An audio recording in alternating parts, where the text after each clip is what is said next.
Նյուզայեմի հարգել հետևորդներ շարունակում ենք ուղիղ միացման աշխատում եք կադրերում մեծաթիվ ոստիկանական ուժեր են կենտրոնացված Թբիլիսյան խճուղում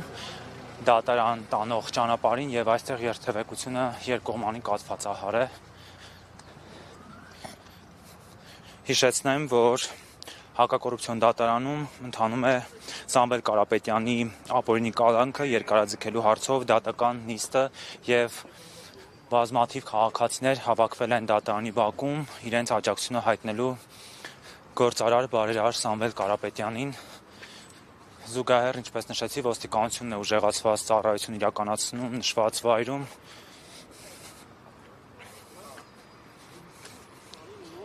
Հիշեցնեմ, որ Սամվել Կարապետյանը շուրջ 9 ամիս է գտնվում է անազատության մեջ, այն բանից հետո, երբ նա իր աջակցությունը հայտնեց եկեղեցուն, նա սկզբում գտնվում էր